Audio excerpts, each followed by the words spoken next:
Hello everyone, आप सबका स्वागत है। आरआरबी एनटीपीसी 2019 का सीबीटी 1 का मैथ्स का सॉल्यूशन कर रहे हैं, जिसमें 28 दिसंबर 2020 से 27 फरवरी 2021 तक जितने भी शिफ्ट में एग्ज़ाम हुए सभी शिफ्ट के सॉल्यूशन कंप्लीट हो चुके हैं। इन सब के वीडियोस प्लेलिस्ट पे मिल जाएंगे। आज की क्लास में 1 मार्च 2021 का दूसरा शिफ्ट का सॉल्यूशन करेंगे। इसका पहला शिफ्ट का वीडियो भी प्लेलिस्ट पे मिल जाएगा और इन सब का सॉल्यूशन पहले ही कंप्लीट हो चुका है। इनके वीडियोस देखने के लिए प्लेलिस्ट विजिट कर सकते हैं, लिंक नीचे डिस्क्रिप्शन में दिया गया है। तो शुरू करते हैं। उससे पहले चैनल पर नए हैं तो चैनल को सब्सक्राइब कर दीजिए। आगे बढ़ते हैं। पहला सवाल है कि ए बी से 20% अधिक कार्यकुशल है। ए को अकेले किसी कार्य को पूरा करने में 35 दिन का समय लगता है। दोनों को एक साथ मिलकर उसी कार्य को पूरा करने में कितना समय लगेगा। ठीक है, देखिए यहाँ से कह रहा है कि ए बी से 20% अधिक कार्यकुशल है, तो 20% को अगर फ्रैक्शन में लिखे तो कितना होगा, 1/5। यानी दो लोग हैं, ए और बी।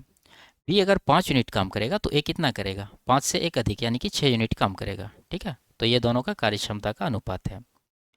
आगे कह रहा है कि ए को अकेले किसी कार्य को पूरा करने में 35 दिन का समय लगता है। तो यहाँ से हम लोग टोटल वर्क निकाल सकते हैं। देखिए ए का कार्य क्षमता कितना है, 6 है, और इसको लगता है 35 दिन, तो 6 गुना 35 ये हो जाएगा टोटल वर्क।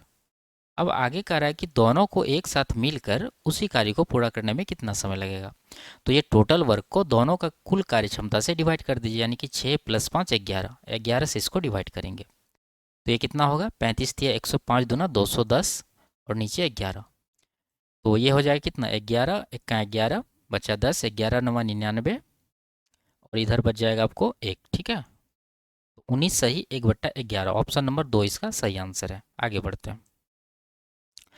एक कार, एक रेलगाड़ी और एक बस की चालों का अनुपात 4-7-3 है।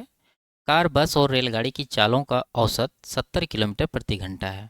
कार और रेलगाड़ी की चालों का औसत ज्ञात कीजिए। ठीक है, देखिए यहाँ पर तीनों का चाल का अनुपात यहाँ पर दे रखा है और तीनों का औसत दे रखा है। अगर रेशियो हम लोग इन तीनों का औसत निकालें तो कितना आएगा, 4 7 11 3 14, 14 को 3 से डिवाइड करेंगे तो 14/3 इसका एवरेज आएगा। ठीक है, जबकि यहाँ एवरेज कितना दे रखा है, 70 किलोमीटर, तो इसको 70 के बराबर करेंगे तो यहाँ से 1 यूनिट का वैल्यू कितना आएगा, 14×5 = 70, 5 दिया 15, 15 आ गया।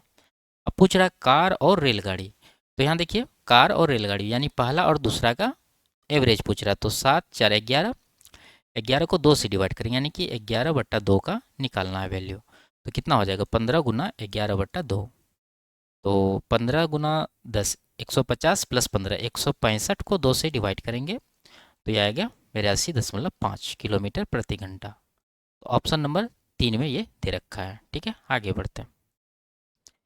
इसमें कह रहा है कि इसका उभयनिष्ठ गुणनखंड ज्ञात कीजिए। ठीक है, तो यहाँ पर देखिए हम यहाँ लिख रहे हैं बगल में, मान लीजिए कि ए की पावर n है और बी की पावर n है और इसमें n जो है ये ओड है। ठीक है, n अगर ओड रहेगा तो ये जो है हमेशा a + b से डिविजिबल होगा, लेकिन ये a - b से डिविजिबल नहीं होगा। ठीक है, एक कंडीशन बन गया ओड वाला। दूसरा मान लीजिए कि n अगर इवन है यानी सम संख्या है तो ये क्या होगा, ये ना ही a + b से कटेगा और ना ही a - b से कटेगा, ये दोनों में से किसी से नहीं कटेगा। ठीक है, एक कंडीशन। और मान लीजिए अगर यहाँ माइनस है, जैसे यहाँ लिख रहे हैं a की पावर n - b की पावर n, तो इसमें अगर n ओड रहा तो क्या कंडीशन बनेगा, बनेगा ये a - b से डिविजिबल होगा, लेकिन ये a + b से डिविजिबल नहीं होगा। और दूसरा अगर n इवन रहा यानी सम संख्या, तो ये a - b और a + b ये दोनों से डिविजिबल होगा। ठीक है, तो यहाँ पर कौन सा कंडीशन बन रहा है, ये वाला। ठीक है, तो a + b से कटेगा यानी कि 89 + 87 से कटेगा, इन दोनों को जोड़ेंगे तो कितना होगा, 160 और 16 176, यानी ये जो है पूरा कोष्टक के अंदर मटेरियल ये 176 से ज़रूर कटेगा। और उसी तरह से यहाँ भी इन दोनों को जोड़ेंगे क्योंकि इसका भी पावर क्या है, ओड है, और यहाँ पर भी ओड है यानी विषम संख्या है, तो ये भी जोड़ने के बाद 176 ही आएगा, यानी ये भी 176 से कटेगा। तो यहाँ पर दोनों में क्या है, कॉमन 176 ही है, तो यही इसका आंसर हो जाएगा। तो ऑप्शन नंबर 1 में दे रखा है। ठीक है, आगे बढ़ते हैं। देखिए इसका माध्य निकालना तो सिंपल सा है, इसको जोड़िए, 5 2 7 7 14 5 19 2 21 बचा 2, 2 1 3 7 10 5 15 3 18 1 19 बचा 1 1 2, यानी 29.1। इसको 1 2 3 4 5 से डिवाइड करेंगे तो कितना आएगा, 5 पचे 25, 5 अट्ठे 40, 5 दूना 10, यानी कि 5.82। ऑप्शन नंबर 2 में है। आगे बढ़ते हैं। इसमें कह रहा है x का उच्चतम मान क्या होगा। ठीक है, तो लिखते हैं 4x1, उसके बाद है 5y3 और 2z7। इन सबको जोड़ के कितना हो रहा है 1181। अब यहाँ देखिए जोड़ते हैं हम लोग 1 3 4 4 7 11, 11 का एक पड़ गया, बचा कितना एक, एक यहाँ पर दे दीजिए और लास्ट वाला जोड़ेंगे 4 5 9 2 11, 11 का 11 यहाँ पर पूरा लिखा हुआ है। यानी कहने का मतलब है कि इसका कैरी फॉरवर्ड यहाँ नहीं है, तो सबको जोड़ के 8 ही आना चाहिए। तो 8 में तो एक यहाँ पर है, यानी x plus Y plus Z का मान कितना होना चाहिए 7 होना चाहिए, तब जाके 7 प्लस 1 कितना होगा 8 होगा यहाँ पर। तो इसमें x का जब हम लोग को मैक्सिमम लेना है तो y और z को जीरो ले सकते हैं, यानी इसको भी जीरो कर दीजिए और इसको भी जीरो कर दीजिए, तो x का मैक्सिमम वैल्यू कितना आ जाएगा 7 आ जाएगा। तो यही इसका आंसर होगा ऑप्शन नंबर 3। ठीक है, आगे बढ़ते हैं। चक्रवृद्धि ब्याज पर जमा की गई एक धनराशि 8 वर्ष में स्वयं की 2 गुनी हो जाती है, 32 वर्ष बाद यह कितने गुने हो जाएगी। ठीक है, देखिए मान लेते हैं कि मूलधन 1 है तो ये 8 वर्ष में कितना हो जाता है 2 गुना। ठीक है, टाइम कितना लगता है 8 वर्ष का। अब यहाँ पर इसी मूलधन को जो है ये कह रहा 32 वर्ष में कितना गुना हो जाएगा। ठीक है, 32 साल का ये टाइम दे रखा है, तो इसको हम लोग पावर में लिखेंगे, 2 की पावर 1 हमेशा लिखते हैं इसी तरह से। अब यहाँ पर देखिए समय को हम लोग देखेंगे, पहले 8 वर्ष था तो 2 की पावर 1 हो रहा था, अब यहाँ पर 32 हुआ तो ये 8 का कितना गुना है 4 गुना। तो यहाँ पर भी 2 की पावर हम लोग कितना गुना करेंगे 1 से 4 गुना, यानी कि 2 की पावर 4 हो जाएगा। तो 2 की पावर 4 कितना होगा, ये हो जाएगा 16, यानी 16 गुनी इस सवाल का आंसर होगा ऑप्शन नंबर 3। ठीक है, आगे बढ़ते हैं। यदि किसी संख्या के 65% में 63 जोड़ने पर प्राप्त परिणाम उस संख्या के बराबर है तो संख्या ज्ञात कीजिए। ठीक है, तो मान लेते हैं कि संख्या x है, क्या है संख्या x है। अब इसमें 65% में यानी x का 65% निकालेंगे तो कितना होगा 65% का फ्रैक्शन 13/20, यानी 13x/20 हो जाएगा। इसमें हम लोग 63 जोड़ेंगे सवाल के अनुसार, तो क्या प्राप्त होगा संख्या प्राप्त होगा, यानी कि संख्या वही प्राप्त होगा जो हम लोग माने हैं x। अब यहाँ ये 13x/20 को इस तरफ भेज देंगे तो 63 बराबर हो जाएगा x माइनस 13x/20 कितना हो जाएगा, घटाने के बाद ये बचेगा 20 माइनस 13 यानी कि 7x/20। 7 से कटा देंगे इसको 9 बार में, x का वैल्यू कितना आएगा 20 नमा 180। तो 180 इस सवाल का सही आंसर होगा ऑप्शन नंबर 3। ठीक है, आगे बढ़ते हैं। x का मान निकालना है, तो यहाँ देखिए a³ प्लस b³ है और यहाँ a² प्लस b² माइनस का यहाँ पर x है। ठीक है, तो इसको हम लोग अगर खोलेंगे ये तो ये क्या बनेगा 17 प्लस 7 इंटू 17 का स्क्वायर प्लस 7 का स्क्वायर माइनस 17 गुना 7। ठीक है, और नीचे क्या है नीचे जो दे रखा है वही लिख देंगे 17 का स्क्वायर प्लस 7 का स्क्वायर माइनस का x बराबर कितना हो जाएगा 24। आप यहाँ पर देख सकते हैं कि 17 प्लस 7 कितना हो रहा है 24 हो रहा है, 24 से 24 कैंसिल हो जाएगा, तो इसको इस तरफ ले जाएंगे तो फिर ये 17 का स्क्वायर और प्लस 7 का स्क्वायर दोनों तरफ से कैंसिल हो जाएगा, तो x का वैल्यू कितना बचेगा ये 17 गुना 7। ठीक है, अब यहाँ भी दे सकते हैं a² प्लस b², यहाँ होना चाहिए ab यानी कि 17 गुना 7 होना चाहिए, तो 17 गुना 7 कितना होता है 119, यही इसका आंसर हो जाएगा। आगे बढ़ते हैं, इसका मान निकालना, तो 3 का वर्गमूल 9 का वर्गमूल कितना होगा 3 होगा, 19 में 3 घटाएंगे तो 16, फिर 16 का वर्गमूल कितना होगा 4 होगा, 21 प्लस 4 कितना होगा 25, 25 का वर्गमूल 5 होगा, फिर 41 में 5 घटाएंगे तो कितना बचेगा 36 और 36 का वर्गमूल 6, ऑप्शन नंबर 3 में दे रखा है। आगे बढ़ते हैं। करा धनात्मक संख्याओं के एक अनुक्रम में तीसरा पद ज्ञात कीजिए जिसे 2, 3 और 6 से विभाजित करने पर क्रमशः 1, 2 और 5 शेष बचेगा। ठीक है, तो वो नंबर कौन सा होगा, वो नंबर होगा इन तीनों का एलसीएम, यानी एलसीएम 2, 3, 6 का। और देखिए यहाँ 2 से भाग कर रहे हैं तो 1 शेष बच रहा है, यहाँ पर लिखते हैं 2, 3, 6। 2 से भाग कर रहे हैं तो 1 शेष बच रहा है, 3 से भाग कर रहे हैं तो 2 शेष बच रहा है, और 6 से भाग कर रहे हैं तो 5 शेष बच रहा है। इन सब का डिफरेंस लीजिए, 2 1 का डिफरेंस 1, इधर डिफरेंस 1, इधर भी 1, यानी 1, 1, 1 डिफरेंस आया है। तो वो जो नंबर होगा वो इन तीनों का एलसीएम और ये जो डिफरेंस आया है माइनस का वो डिफरेंस देंगे, यानी 1। ठीक है, अब इसमें कह रहा है कि तीसरा पद ज्ञात कीजिए। अब यहाँ पर आपको एक मल्टीपल लेना होगा, कोई भी मान लेते हैं k है, तो 6, 3 और 2 का एलसीएम कितना होगा 6, यानी कि 6 के माइनस 1 के रूप में वो होगा। अगर k का वैल्यू हम लोग 1 लेंगे तो पहला पद कितना आएगा 6 का 6 माइनस 1 5 आएगा, लेकिन यहाँ तीसरा पद निकालना है तो k का वैल्यू हम लोग क्या ले सकते हैं 2 नहीं लेंगे, k का वैल्यू हम लोग को 3 लेना पड़ेगा। 3 अगर लेंगे तो 6 तिया 18, यानी लिख देते हैं 6 तिया 18 माइनस 1, यानी कि 17 इस सवाल का आंसर बनेगा ऑप्शन नंबर 1। ठीक है, आगे बढ़ते हैं। यदि सेक प्लस टेन 3/2 है तो सेक माइनस टेन का मान ज्ञात कीजिए। ठीक है, देखिए यहाँ पर लिखते हैं formula sec square A minus tan square ए बराबर कितना होता है 1 होता है। तो यहाँ पर A square minus B square का फॉर्मूला लगाएंगे तो क्या बनेगा sec square A minus tan square A into sec square A plus tan square A. निकालना है sec square sec minus tan, तो यहाँ पर सेक ए माइनस टेन ए बराबर हो जाएगा 1/, सेक ए प्लस टेन ए। ठीक है, इसको फिर से इधर लेके गुना करेंगे तो यही बन जाएगा। यानी कहने का मतलब ये है कि प्लस वाला जो है वो माइनस वाला का रेसिप्रोकल होता है और माइनस वाला जो है प्लस वाला का रेसिप्रोकल होता है। दोनों में से किसी का वैल्यू दिया रहे तो दूसरा का वैल्यू क्या हो जाएगा, इसका उल्टा, यानी कि 3/2 का रेसिप्रोकल 2/3। तो 2/3 ही इसका आंसर होगा ऑप्शन नंबर 1। आगे बढ़ते हैं। एक निश्चित कार्य को 18 दिन में पूरा कर सकता है। बी ए से 40% अधिक कार्यकुशल है। बी को अकेले उसी कार्य को पूरा करने में कितने दिन लगेंगे। ठीक है, देखिए यहाँ दो लोग हैं ए और बी। यहाँ कह रहा है कि बी जो है ए से 40% अधिक कार्यकुशल है। 40% का फ्रैक्शन होता है 2/5, यानी ए करेगा अगर 5 यूनिट तो बी कितना करेगा 5 से 2 अधिक, यानी कि 7 यूनिट। ठीक है, 5 से 2 अधिक। और यहाँ शुरू में कह रहा था कि ए इस कार्य को 18 दिन में पूरा कर सकता है, तो टोटल वर्क यहाँ से मिल जाएगा। ए का कार्य क्षमता कितना है 5 है और इसको लगता है 18 दिन, तो 18 से गुना करेंगे तो 5 गुना 18 टोटल वर्क हो गया। अब इसी वर्क को बी अकेले करेगा तो बी का कार्य क्षमता कितना है 7 है, तो इसी वर्क को 7 से डिवाइड कर दीजिए तो ये आएगा कितना 90/7। तो 12 से 84 6/7, यानी 12 सही 6/7 इसका आंसर होगा ऑप्शन नंबर 1। ठीक है, आगे बढ़ते हैं। एक समषटभुज के परिवृत्त की त्रिज्या 9 सेंटीमीटर है, इसकी भुजा की लंबाई ज्ञात कीजिए। ठीक है, तो 9 सेंटीमीटर ही इसका आंसर होगा। कैसे, देखिए मान लेते हैं कि कोई एक समषटभुज हम लोग यहाँ पर बना लेते हैं और हम लोग जानते हैं कि समषटभुज में 6 समबाहु त्रिभुज इस तरह से बनता है। जब समबाहु त्रिभुज बन रहा है तो जो इसका लंबाई होगा वही इसका भी लंबाई होगा, तीनों का बराबर होगा। और इस तरह से कोई इस पर वृत्त खींचा जा रहा है, तो वृत्त जो खींचा जा रहा है तो इसका रेडियस कौन सा होगा, यहाँ केंद्र से लेके यहाँ तक का दूरी, यही रेडियस होगा।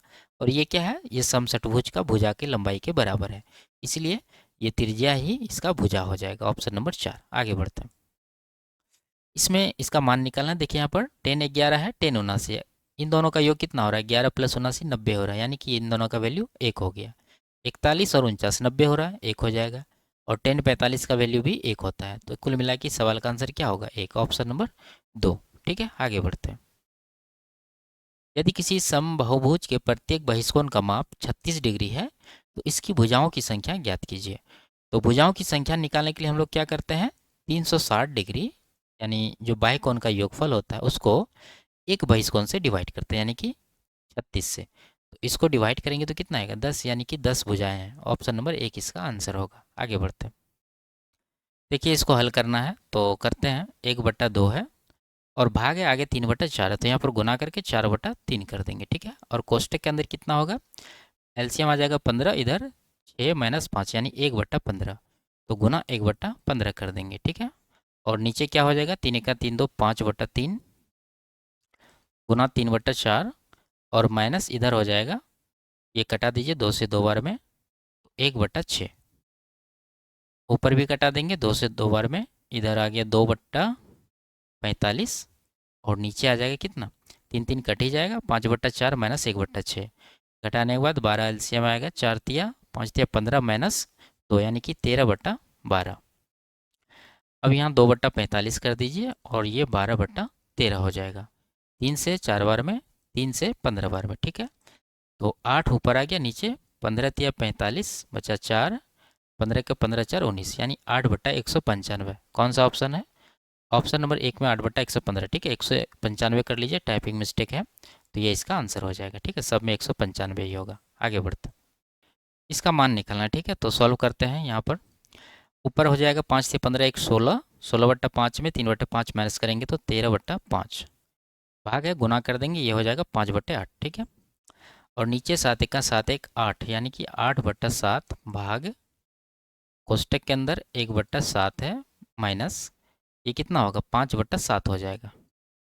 ठीक है, ऊपर कितना बनेगा 5 5 कटने के बाद 13/8 और नीचे बन जाएगा आपको 8/7 और ये भाग को गुना कर दीजिए, कोष्टक के अंदर कितना बचेगा -4/7। तो 7 ऊपर चला जाएगा, -4 नीचे कर देते हैं, 7 7 कट जाएगा, 4 दूना 8। अब ये हो जाएगा 13 और ये 2 गुना 8 16, यानी कि और माइनस भी था तो माइनस का 13/16 इसका आंसर होगा, ऑप्शन नंबर 1। ठीक है, आगे बढ़ते हैं। यदि ये दे रखा है तो x अनुपात y पूछ रहा है। ठीक है, तो सॉल्व करना पड़ेगा। देखिए यहाँ 3x + y है और यहाँ पर 4x - 3y है, तो किसी एक को इक्वल करना पड़ेगा। यहाँ पर 3y है, यहाँ y है, तो इसमें हम लोग क्या करेंगे, 3 से गुना करेंगे। तो ये बनेगा 3 तिया 9x प्लस का 3y और बराबर 15। उसके बाद इसको लिखते हैं 4x - 3y बराबर 2। ठीक है, दोनों को जोड़ेंगे तो 3y कट जाएगा इधर, 9 4 13x बराबर 15 2 17, यानी x का वैल्यू आ गया 17/13। ठीक है, अब y का वैल्यू निकालना है तो किसी एक समीकरण में रख देंगे। तो ये ओरिजिनल समीकरण हमारे पास क्या था, 3x + y बराबर 5। तो इसमें रखेंगे तो 3 गुना 17/13 प्लस का y बराबर 5 बनेगा। तो यहाँ से y का वैल्यू 5 माइनस 17 या 51/13। ठीक है, तो 13 बचे 65 माइनस 51, ये कितना बनेगा 14/13। ठीक है, y का वैल्यू। अब इन दोनों का रेशियो निकालना है। तो रेशियो में क्या होगा, x का वैल्यू 17/13 है और y का कितना आया है 14/13। ठीक है, तो ये 13 से जब गुना करेंगे तो ये कितना बनेगा 17:14। ऑप्शन नंबर 3 में दे रखा है, यही इसका आंसर होगा। ठीक है, आगे बढ़ते हैं। एक मध्यम असममित बंटन में बहुलक और माध्य के मान क्रमशः यहाँ दे रखा है, इसकी माध्यिका ज्ञात करना।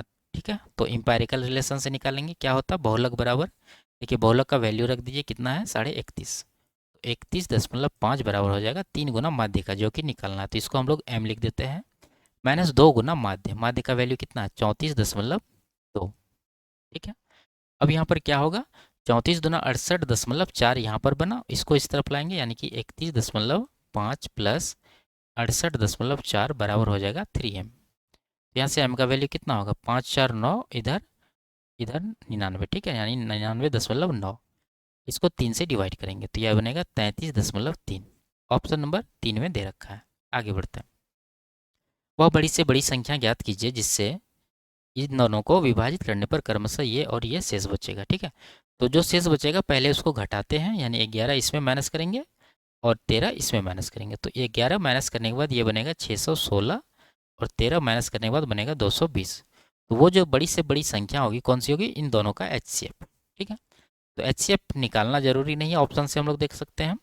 33 में देखिए 3 है, 3 से डिविजिबल ये नहीं है। ठीक है, यानी ये आंसर इसका नहीं हो सकता, यानी इन दोनों का HCF ये नहीं हो सकता। 23 से ये डिविजिबल नहीं है तो ये भी आंसर नहीं हो सकता है। 22 से देखिए 22 से दोनों कट रहा है। ठीक है, और 44 से भी कट रहा है, तो मैं जो हाईएस्ट नंबर होगा वही इसका HCF होगा। 22 और 44 दोनों से कट रहा है, लेकिन 44 यहाँ पर बड़ी है तो यह इसका HCF होगा, यानी कि वो नंबर क्या होगा 44। तो 44 ही इसका आंसर होगा। ठीक है, आगे बढ़ते हैं। निम्नलिखित में से कौन सी एक अभाज्य संख्या है। ठीक है, तो ये देखिए, ये 7 दूना 14, 7 1 7, 7 से ये कट रहा है, ये 143, ये 11 का मल्टीपल है, 3 1 4 4 है, यानी कि ये 11 से कट रहा है। और ये देखिए 3 2 5 7 12, ये भी 3 से कट रहा है।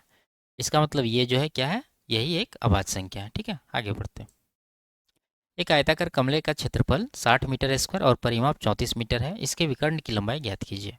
देखिए क्षेत्रफल बराबर होता है लंबाई गुना चौड़ाई, यानी कि एल भी हमारे पास है 60 और परिमाप यानी 2 इंटू एल प्लस बी कितना है 34 है। 2 से कटाएंगे 34 को 17 बार में, यानी एल प्लस बी 17, एल भी 60 है। आप फॉर्मूला लगा के निकाल सकते हैं, नहीं तो देखिए वैल्यू पुट करके यहाँ 12 अगर एल को मान ले और 5 बी को, तो 12 + 5 कितना होता है 17 होता है। इधर 12 गुना 5 कितना होता है 60 होता है, यानी कहने का मतलब इसका लंबाई 12 है और चौड़ाई कितना है 5 है। अगर हम लोग एक आयत बना लें और ये 12 है ये 5 है, तो इसका विकर्ण कितना होगा 12 5 13 का ट्रिपलेट होता है, यानी विकर्ण हो जाएगा 13 मीटर। ऑप्शन नंबर 2 में दे रखा है, ये इसका आंसर हो जाएगा। ठीक है, और दूसरा तरीका है कि अलजेब्रा फार्मूला से इसको निकाल सकते हैं। आगे बढ़ते हैं। यदि ये दे रखा है तो एक्स वाई जेड का मान पूछ रहा है। देखिए इसको अगर हम लोग इसमें इसको जोड़ दें, ठीक है, लेफ्ट साइड वाला, तो क्या बनेगा वाई जेड प्लस का 1 बराबर जेड बनेगा। ठीक है, जेड को उस तरफ भेज दिए और इसको अगर जोड़ दें तो यहाँ पर क्या बनेगा, यहाँ बनेगा एक्स वाई प्लस का 1 बराबर वाई।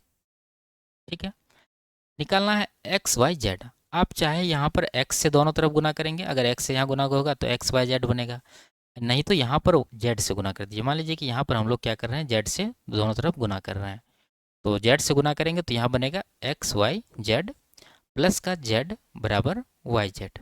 ठीक है, और वाई जेड का वैल्यू अगर यहाँ से देखें तो कितना बनेगा, z माइनस वन। तो यहाँ पर हम लोग रख देते हैं, यानी एक्स वाई जेड प्लस का z बराबर z माइनस वन हो जाएगा। ठीक है, इसका वैल्यू यहाँ से हम लोग रख दिए, तो z z कट ही जाएगा, तो एक्स वाई जेड का वैल्यू कितना आ गया, माइनस का वन। ऑप्शन नंबर 1 में दे रखा है। आगे बढ़ते हैं। एक राशि के 85% के 50% का 30% 51 के बराबर है, तो राशि ज्ञात कीजिए। मान लेते हैं राशि x है, 85% का फ्रैक्शन होगा कितना, 17/20। ठीक है, तो x का 17/20, 50% का फ्रैक्शन 1/2 गुना 30% का 3/10 बराबर हो जाएगा 51 का। तो यहाँ देखिए 17 या 51, यानी ये दोनों काट दीजिए 51 से, तो x का वैल्यू कितना होगा, 20 दूना 40, यानी कि 400। तो 400 ही इस सवाल का आंसर होगा, ऑप्शन नंबर 2। ठीक है, आगे बढ़ते हैं। 25,000 की राशि पर 10% वार्षिक ब्याज की दर से 2 वर्ष का चक्रवृद्धि ब्याज ज्ञात कीजिए, जबकि ब्याज की गणना वार्षिक चक्रवृद्धि आधार पर की जाती है। सिंपल सा 10% का जो रेट है 2 वर्ष में कितना इसका प्रभावी दर होगा, 21%। ठीक है, फॉर्मूला से निकाल सकते हैं, नहीं तो क्या हो जाता है, x प्लस वाई बटा 100%।